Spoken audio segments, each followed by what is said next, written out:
After 3 long years, the war of words will be settled amidst the neon of Las Vegas, Nevada. Hagler and Hearns have descended upon Caesar's Palace to end their dispute and treat the public to the fight of the year.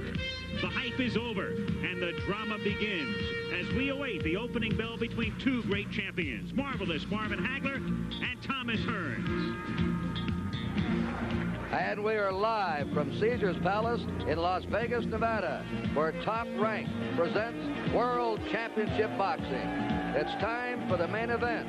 It's scheduled for 12 rounds. Marvelous Marvin Hagler against Thomas Hitman Hearns. And look at this scene here. You know, the middleweight division has always been one of the most popular. The men are big enough to hurt. They're little enough to be quick, deceptive in the ring. Sugar Ray Robinson is here tonight. He's been voted the greatest middleweight champ of all time. How about the 2 old-timers? Stanley Ketchel, the Michigan assassin. Harry Greb, who fought the last part of his career with one eye. Then there was a toy bulldog, Mickey Walker, who lived on the fast track. And the smooth man from Argentina, Carlos Monzon, who defended his middleweight title 14 times, and that's the goal, the mark that Marvin Hagler is after. So there you have some of the great middleweights of all time. Gene Fulmer's here tonight, Carmen Basilio from Syracuse, and you've already met Jake LaMotta. Right now, we're going to meet the fighters themselves. We're going to see some of their highlights of their career, and we're going to hear them from the last moment now in person. First, a look at the champion. Ladies and gentlemen, the undisputed middleweight champion of the world, Marvelous Marvin Hagler. The road to the title was frustrating for the Marvelous One. It was back on November 30th, 1979, that Hagler had his first shot at Vito Antuofermo's middleweight crown. In one of the most controversial decisions in the last decade, the fight was ruled a draw. Vito kept the belt, and Marvin walked away empty and bitter. But he used that anger almost 1 year later to fuel a vicious assault on the reigning champion, Alan Minter. Hagler had promised not to leave the decision in the hands of the judges. After 7 long years and 3 brutal rounds, Marvelous Marvin Hagler had won the middleweight title. Yet even in victory, a hostile British crowd hurled bottles rather than accolades at the new champion. With each defense, his image grew. On October 3rd, 1981, in his 3rd defense, Hagler was deadly accurate. He pitched an 11-round shutout of Mustafa Hamsho. The 55 stitches administered to the challenger have now become a grotesque reminder of Hagler's dominance. A year later, Fulgencio Obel Mejias had risen from the depths of a previous loss to the middleweight champion. This deadly right hand may have been Hagler's most devastating one-punch knockout of his career. Fully Obel would not return again. February 11th, 1983, in his 6th defense, a tough Brit, Tony Simpson, fought hard for 6 rounds. But Marvelous Marvin was just too strong. In typical Hagler fashion, the #1 challenger was beaten into the canvas.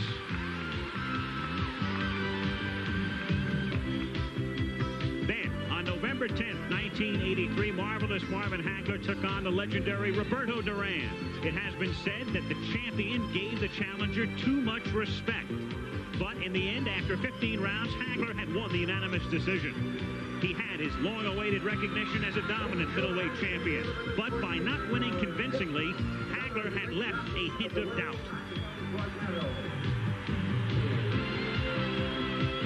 His last defense was October 19th, 1984. Remarkably, Mustafa Hamsho had returned as the #1 contender. His reward was more punishment from the champion. This time it lasted only 3 rounds. As the undisputed middleweight champion, Marvelous Marvin Hagler restored his image as one of the most powerful forces in boxing today. No longer is he called the Motor City Cobra. He has returned as Thomas, the Hitman Hearns. Thomas Hearns exploded from the Motor City with a ferocity rarely seen in the sport of boxing.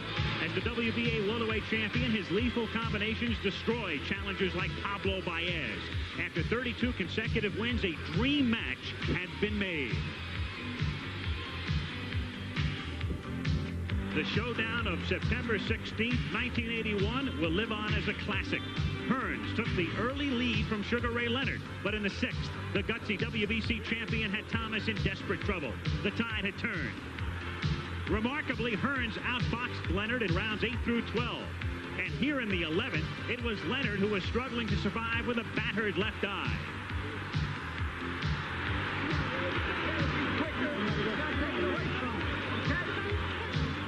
Then in the 14th, ahead on all 3 scorecards, Thomas Hearns had suffered his first defeat.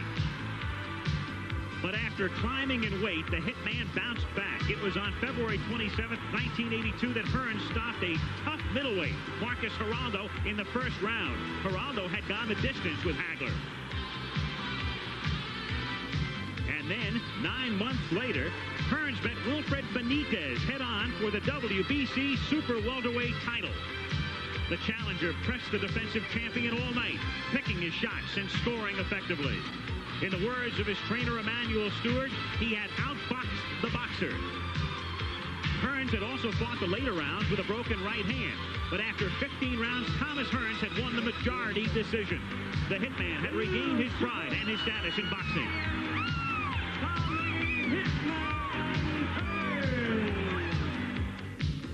7 months later, Hearns stepped up in weight to meet a former light heavyweight contender named Murray Sutherland.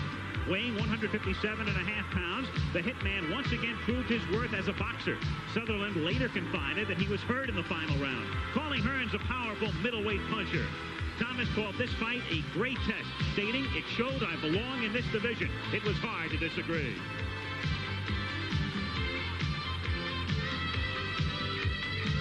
After crushing Duran in 2 brutal rounds, Thomas Hearns again successfully defended his WBC Super Welterweight title with a 3rd-round knockout of Fred Hutchings.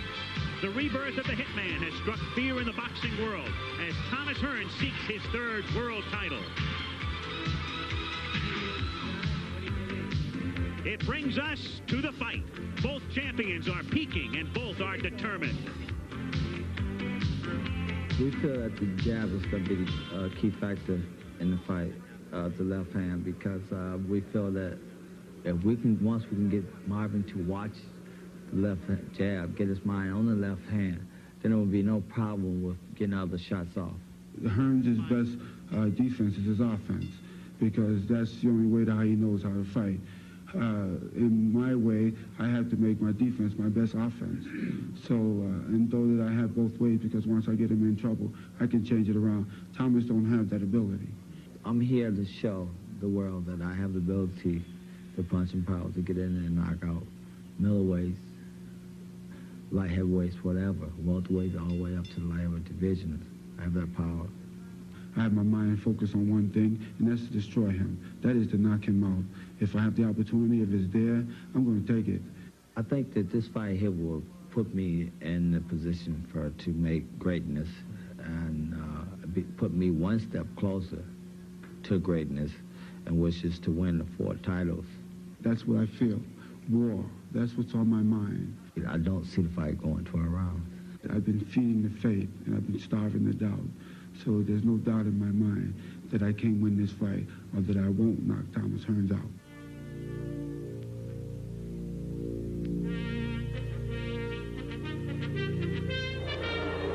And war is right. Hagler is still rankled at the cancellation 2 years ago by Hearns. They train differently. An old-time fighter, Hagler. He trains at Provincetown on Cape Cod. Then he went to Palm Springs and closed his workouts to the public. Hearns came into Miami Beach and then moved right in here to Caesar's Palace and had open sessions. In fact, he led Arabic dancing in the ring with 6 beauties there. It sort of reminds you of Muhammad Ali in his training days. But they're all set now. They want to get to it, and we're going to get right down to ringside to Al Michaels and Al Bernstein. All right, Kurt. Well, everybody's been talking about it. Hearns has certain hand speed and the jab and power and all of that, and Hagler is more resolute, and there are a million different factors involved here, and that's why there's been so much talk about who will win. For each man to win, what has to happen? What's the key for each man? I think for Thomas Hearns, he wants to establish his jab. It's very important, and be able to drop the right hand in.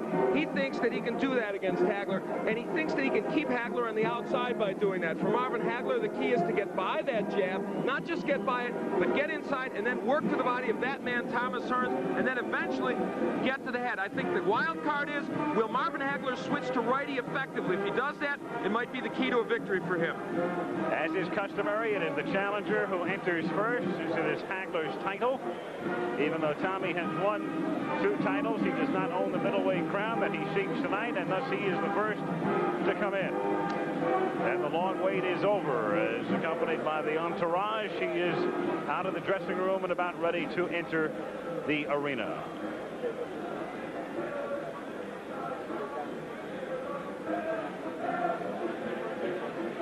He's been lighthearted, basically. Kurt talking about the aerobic dancing and bringing folks into the ring and the open sparring sessions and open workouts.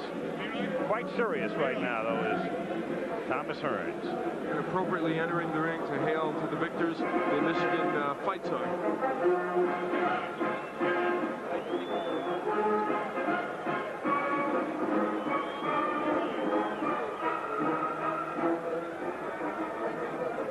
Still not in view of most here in the arena yet is Hearns, so no response as yet, but very shortly he will be approaching that part of the arena here at Caesars Palace just about now, where they're beginning to take notice of the entry of Thomas Hearns as he comes down the aisle. The second time Thomas Hearns has had this kind of situation. The last time, of course, against Sugar Ray Leonard. He hopes this turns out differently. Now he's spotted.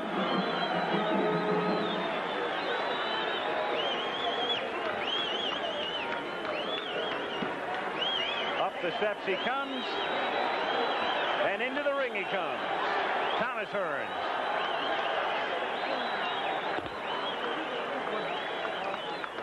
The only loss, of course, to Sugar Ray Leonard back in 1981. A fight in which he was ahead. He had shown his boxing skills in that fight against Leonard, and many think they may come into play tonight. If Hagler would hurt him early, as Leonard did, that man, Thomas Hearns, has the speed to get on his bicycle and duplicate what he did against Leonard, at least for a certain portion of those fights. He'd like a first-round knockout here. He says he'll do it in 3. We'll see. Took Durant out in 2. After the fight, we will have it entered. Thomas Hearns in the ring and awaiting Marvin Hagler, who loves to, among other things, make people wait. He is renowned, as you see, the very able corner of Thomas Hearns. And you know, when he fought Sugar Ray Leonard, Al, there was criticism of Emmanuel Stewart. Normally a very calm corner for Thomas Hearns. On that night, the most pressure-packed of his career, there was some chaos in that corner. Emmanuel says we learned from our mistakes with Leonard, and we feel we've got it all together now. I'm curious as to the response when Hagler comes in. I thought it was sort of muted in a way. There was some cheering for Hearns, but nothing outrageous by any stretch of the imagination. Could just be a muted crowd right now. We're going to find out. It's possible, or in fact, Hagler is the favorite of the crowd. Yeah. Which would be odd, considering that, as you said, the betting money is switched back and forth. And if you talk to, as I said, if you talk to any 10 people, you're going to find 5 for Hearns, 5 for Hagler. So it's been a very divided group of people here in Las Vegas, and I suspect around the country as well. Here he comes. Marvelous Marvin Hagler, out of Newark originally, now Brockton, Massachusetts, coming in to a mixed response.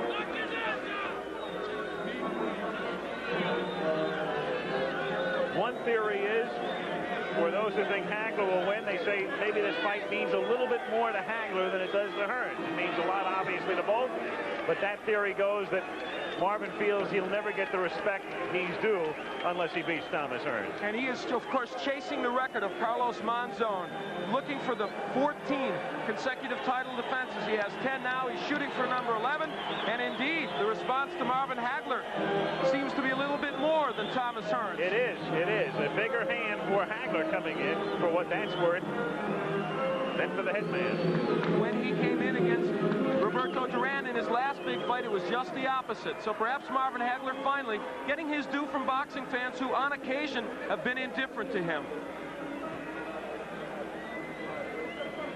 Bob Arum. The promoter called him the Pete Rose of boxing. Hard-working, resolute, single-minded. 62-2. The 2 losses early in his career, both in Philadelphia, both avenged. 50 knockouts. And it's been a long time since he knew what the word defeat was. Only the draw with Antifermo, any kind of stain on his record in recent years. And he certainly avenged that draw.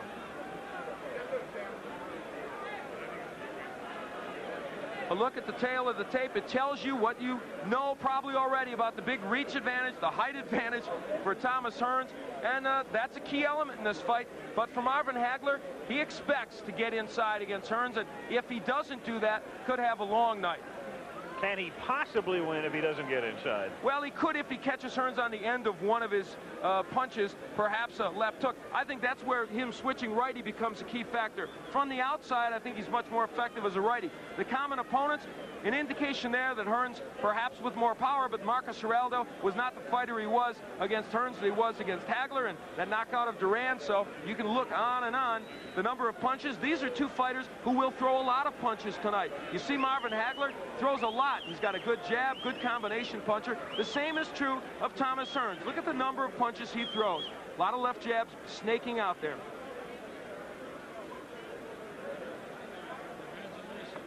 So the pomp and ceremony still taking place. We're going to have the national anthem shortly. Al, here's the difference now. From Nevada, we go to WBC rules. And these will change somewhat. 10-point must system still in effect. There is no 3 knockdown rule. There is no standing 8 count. You saved by the bell only in the last round. Again, the 3 judges who will score the fight, international judges, the referee, or the ring doctor, can stop the fight. Right now, let's go to the ring and Chuck Hull. Ladies and gentlemen, I would direct your attention to the lighted tower, the Fantasy Tower at Caesar's Palace, just to the northeast of us, and you will see unfurled the largest American flag in the world. The flag was created by Mr. Ski Dembski. And now it gives me a great deal of pleasure to introduce a very talented young man as I ask you to rise, please, as our national anthem will be presented by Doc Severinsen.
Ladies and gentlemen, the color guard from the Marine Corps Reserve here in Las Vegas. Gentlemen, thank you very much.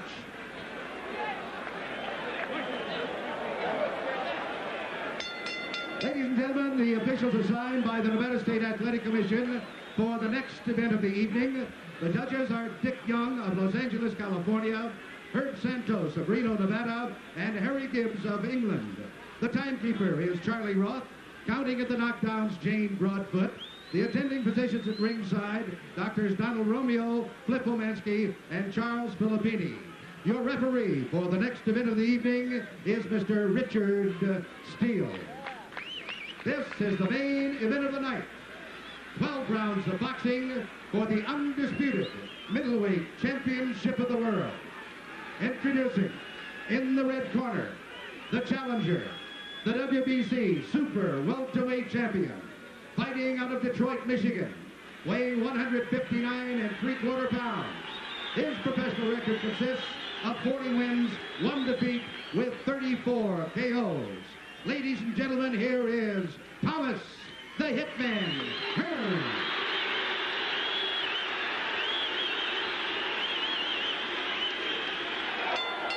And in the blue corner, fighting out of Brockton, Massachusetts, weighing 159 1/4 pounds, with a professional record of 60 wins, 2 defeats, 2 draws, and 50 KOs. Ladies and gentlemen, the undisputed middleweight champion of the world, Marvelous Marvin Hagler.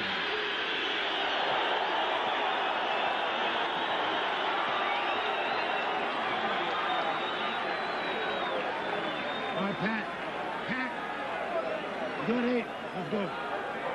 So the two come to mid-ring with Richard Steele. Instructions in the dressing room. I'm just cautioning you now. Obey my command at all times. Shake hands and go left to both for you. Let's go. Very simple instructions. And finally, it's Hagler against Hearns. The camera's going to have to go. Eloquent simplicity by Richard Steele. Let's go. He knows, they know. Staring at each other through the national anthem. To stare down, of course, so customary before these fights. And here we go. Round 1. Hagler, right off the bat, attempting to get inside. He'd love to be able to pin Hearns on the ropes if he can. A more aggressive start by Hagler. Look at him, right for the body. Marvin Hagler only wants the body, and he bangs Marvin. Oh, Hearns may have hurt him with the right hand. Hearns with another right. Hearns hits him with an uppercut. Hagler, he's hurt. Hagler is stunned. Hearns got inside. Hit him with a right uppercut. Marvin ties him up. Marvin Hagler is still hurt. So it was Hagler coming out like a bullet. A good left by Hagler, but Hearns didn't flinch. Marvin going for the body. Wild first round. Wow, what a shock. And it was Hagler who initiated it, not Thomas Hearns. On the left by Hagler. Hearns comes back. Another right. That one stunned Hearns. What a first minute of the fight. Tommy Hearns has been able to drop that right hand in, and it has hurt Hagler, a surprise to many people. Another right hand from Hearns. Hearns moving. Hagler still pursuing. Comes in with a right. Missing with a left hook. Here's where I believe Hagler should turn to righty. He could block that right hand easier, and he would land his own left hook. Hearns with a devastating punch. Swelling near Hagler's left eye. Again, Tommy trying to come inside the hands of Hagler. Low blow by Hearns. Hagler still looking for the body. A right by Hagler. Good right got in. He has Hearns where he'd love to keep him on the ropes, but Tommy comes off easily. Another good right by Hearns. Hagler is now shaking those right hands off, though, Al. He was stunned a little early, and he's normally a slow starter. He's also bleeding. Hagler is cut. Hagler is cut. Bridge of the nose. Hagler hitting him low. He is banging the body well. He is taking shots to the head. He blocks that right. Hearns tries to come in with the uppercut, and Hagler ties him up with a minute to go in a wild first round.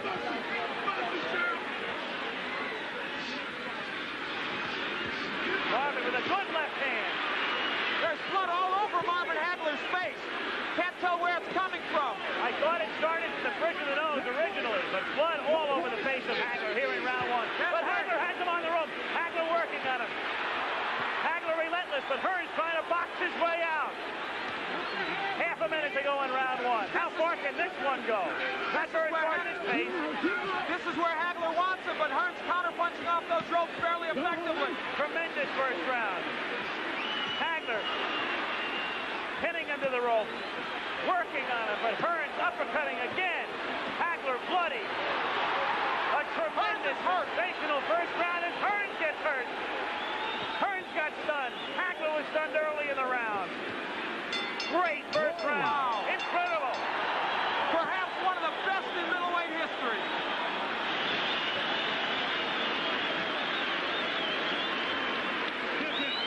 That was an entire fight encompassed in 3 minutes. Where is it? Right there. No problem. Don't worry about the camera.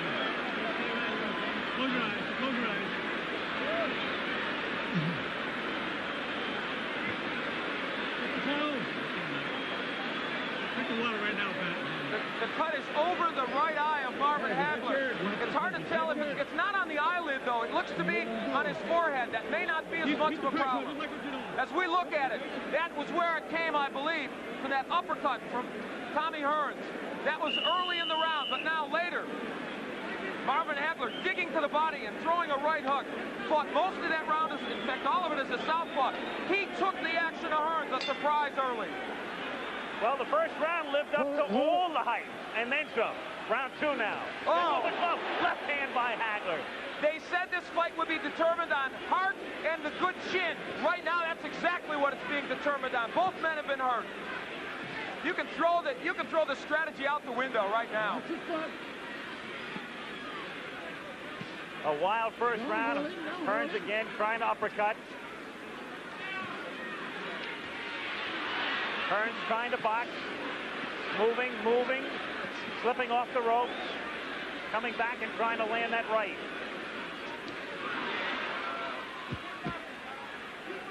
They are yelling, keep boxing, Tommy, from his corner, and that looks like what he's going to try and do in this fight. Hearns off balance, his foot was stepped on, not close to a knockdown. Excuse me, Al. Hagler turns righty. I think this could be a key moment in this fight. For the first time, Hagler switching, gets in with a left hand. This round sort of the way people anticipated the first round might go. Another right hand stuns Hearns. The crowd, of course, emphatic over every punch that's thrown. Hagler, despite that recent disadvantages, has been able to get into Hearns more so than I think most people expected. For one simple reason, good left hook by Hagler. He took the best Hearns could offer, and he did come in. He's getting through that right hand, even though he's getting hit with it. Halfway through round 2.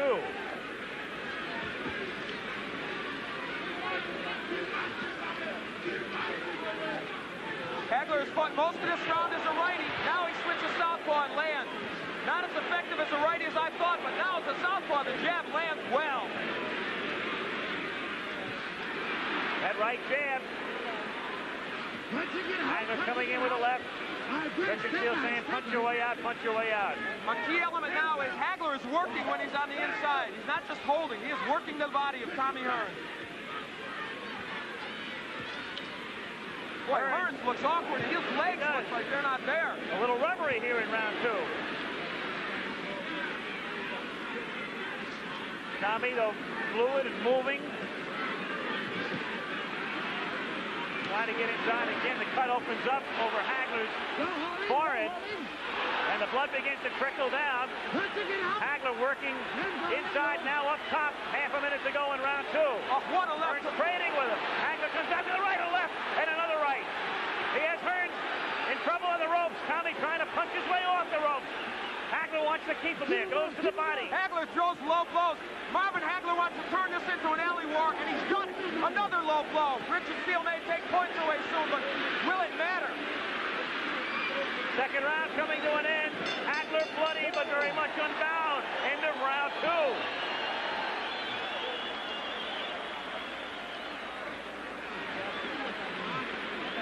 Keep your hands up. Look, when you finish up with the shot, move on to one side or the other, okay?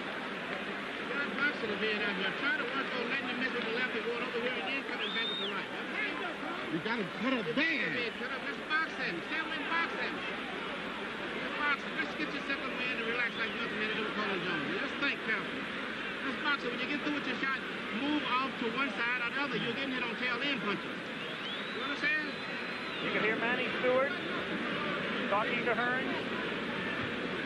They work on the cut of Hagler. And the Petronelli's good cut men. Goody and Pat have done an excellent job on the cuts of Hagler. What a shock that man initiated this war right from the beginning. And you know what? I thought he would do well as a righty. He has done better as a southpaw, and he may stay at that. Again, Stewart telling Hearns to box. As you say, though, Hagler turning it into a street fight. Well, he turns righty. He wants it to be a street fight. Listen, Marvin Hagler has been rough inside. He's thrown some low blows. He has thrown some elbows. Don't push. But you know what? Now the right is getting there, but it's not hurting Hagler. We've got our answer, I think, to some extent. Tommy has been hard-pressed to hurt him with that right. Stunned him early, but not in the last round or two. Very early. Had him stunned, has him cut. but it was Hagler doing the damage in round 2. And now, just as we thought might happen, Tommy Hearns was hurt early, so he is boxing. Now, he has good boxing skills. He did this against Sugar Ray. Can Hagler get to him in this posture? Some people thought, as he again becomes off balance, some thought that if Hearns stayed outside and stayed on his bicycle, it would become a dull fight with Marvin chasing him. But Marvin has been able to corner him, and when Marvin gets him in the corner, he is roughhousing him well. Again, Hagler is all bloodied. Time is called by Richard Steele to send Hagler over to the ring doctor.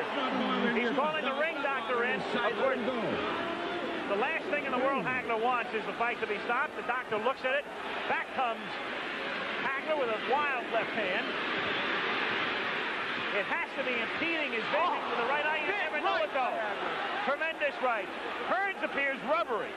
He appeared that way in the second round. You know, Richard Steele is breaking these fighters very quickly. That's uncharacteristic of him. It's hurting Hagler because he wants to work inside. Hearns is smiling, but he's taking shots. Another right hand. Hearns turns his back, takes another right. Hearns in deep trouble again. Hearns is down. Hearns is down in the third round and on his back. And he's not going to beat the count. I don't believe. Tommy Hearns tries to get up, and They've got to stop this fight. Does he get up? He just doesn't know. He can't continue. It's Hagler, full of blood. Blood, no doubt, impeding his vision. Stopping under the third round after Hearns almost ended it on a first-round knockout. It didn't go very far, but it was a beauty. And Tommy Hearns predicted a knockout in the third. Instead, it is Marvin Hagler, and we certainly hope Tommy Hearns will be all right. He is still wobbly. What a shot. Instead of Hearns initiating early action, it is this man who, believe me, has gained any redemption he needed from the loss to Roberto Duran. Marvelous Marvin Hagler. So close to being knocked out in the first round. Withstood the barrage. You'd have to figure he lost round 1, came back round 2, despite the deep cut time called by Richard Steele in round 3. Ring doctor observes, comes back, knocks him out in round 3. So it's marvelous Marvin Hagler, 61, 2-2. Another look as we watch it at the end. Hagler with that right hand, that lunging right hand. Hearns turning his back on him, and then you'll see Hagler come in and deliver a right to the side of the head. Hearns backing off again, taking the right hand. Legs gone at that point. Down on his back, got up at the count of 10. That was the end of it. Different angle. Hearns, whose legs became rubbery in the second round, having trouble with his balance in round 3. Turning his back. Another right hand from Hagler. But at this point, the damage had been done. Finishing right there. But Hearns was on his way down anyway. Only disappointment is that it didn't go longer. What a 3 rounds. Different angle again now. Right hand from Hagler. And Hearns at that point finished. Off balance and stumbling. And so the man from Brockton, Massachusetts may finally get the respect that he feels he deserves. And acclaimed as one of the greatest middleweights in history. Doing nothing to dispute that tonight. Shaking off some thunderous blows in round 1. Withstanding the barrage. Suffering the cut. Coming back strong in round 2. Finishing them in round 3. Hearns right above us in the corner. Tommy still shaking. Tommy on his stool. And Tommy, of course, very disappointed and frustrated as Marvin Hagler, marvelous Marvin Hagler, the legal name, retains the undisputed middleweight title. And let's go to Al Bernstein now. Marvin Hagler in a chaotic ring here. He says, am I the greatest? And I guess so, Marvin. Marvin, it was, I guess, perhaps one of the best 3-round fights ever. Maybe one of the best middleweights. I guess you did. Here comes Tommy Hearns to say congratulations. We gave my whole show. They got their money worth. All right, we're happy to see that Tommy's all right. And a lot of congratulations all around and a lot of water as well. Marvin, you took the action to Tommy right away. You went right for his body. He looked like he stunned you momentarily with the right in the first. Did that right hurt you? It didn't bother me. It just made me madder. Okay. I told you I was going to eat him up like Pac-Man. I figured once I get through the right hand, then it was all mine, you know, because I think the first big one, what you tried to put me away out there. I think that's when I got the cut there, but I wanted to show the world I am the greatest now. Well, you are the greatest middleweight. There's no doubt about that. Did I say 3? You went right for the body. Was that your plan immediately? That was the way we planned. I want to thank all my sparring partners. Especially I want to thank God for giving me the strength and the courage and the confidence to go in here and to know that I was the one. I was the champion, but I had to fight like a challenger. That fight, I think, took tremendous courage on your part for this reason. You walked right in against the cannon. You were willing to take the right hand to knock him out. You got it. I figured I had to take punches or to give some, but I told you he was going to get some too.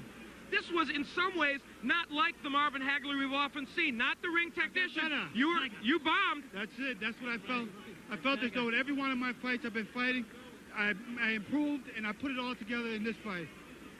The Petronelli's here. I guess you've got to be just thrilled with this. It's probably your biggest moment. The greatest. There's this guy. Does he? Now that we take care of the wise guys, the hurt man, the hit man. We love him. I want to say to all the people out there who spent their money, I hope that you got your money's worth, because Tommy's a hell of a fighter, and I think I put all my all out here, but the better man won tonight. You have talked about going after Monzone's record. Is it still on your mind? And I guess this just fuels you. Getting that record might put you in that class of the greatest middleweight. Definitely. I'm still after Monzone's record, but I don't think that I'll have a big media hype as I did with this one, so I'm going to continue. Okay. This is one of my toughest fights. Marvin, congratulations. Thank you. Let's go back to Kurt Gowdy.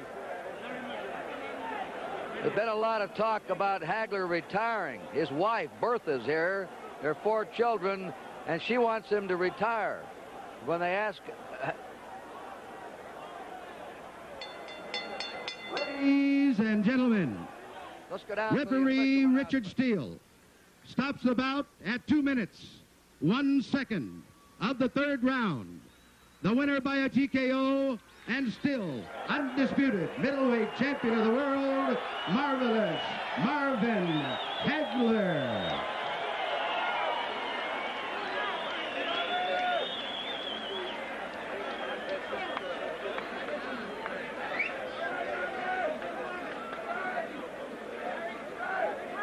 So, official, at 2:01, round 3, Hagler saying he hopes everybody got their money's worth. It was a great 8 minutes. It was a great 8:01. It was an incredible fight, and for Marvin Hagler, I'll tell you what, he did the unexpected, Al. He walked right into the cannons that Tommy Hearns had. He said, I'm going to take what I have to take in order to bomb my way to victory. It was uncharacteristic, but it was exciting, and it was a man looking to gain ultimate respect from the boxing community. I found it fascinating in a way that you said to him, were you hurt? When we sit here at ringside, and I don't know, sometimes it's a little distorted on television, you knew he was hurt when Hearns hit him, and yet he said, no, it just made me mad, but you knew he was hurt. I think he was certainly stunned in any case, and I think the fact of the matter is that he was not hurt to the point where Marvin Hagler goes down. Well, Marvin Hagler just doesn't go down. This is a man with such incredible grit and such courage. I just don't think you can say enough about that, because he went in against a very good puncher, welterweight, junior middle, or middle, took the best he could offer, and just his determination and heart won it. Some thought that he would take Hearns' best shot and leer at him or grin at him. He certainly didn't do that. He was stunned by it, but he was able to withstand it, win the 2nd round, knock him out in the 3rd. Okay, Kurt, so Teddy Brenner, who has seen a few fights in his time, seen 3 of the greatest rounds of boxing, little doubt about it. And since this one ended early, we can go back and view it in its entirety. And we'll go back and replay it for you, beginning with round 1 and the original commentary. Mr. Murray.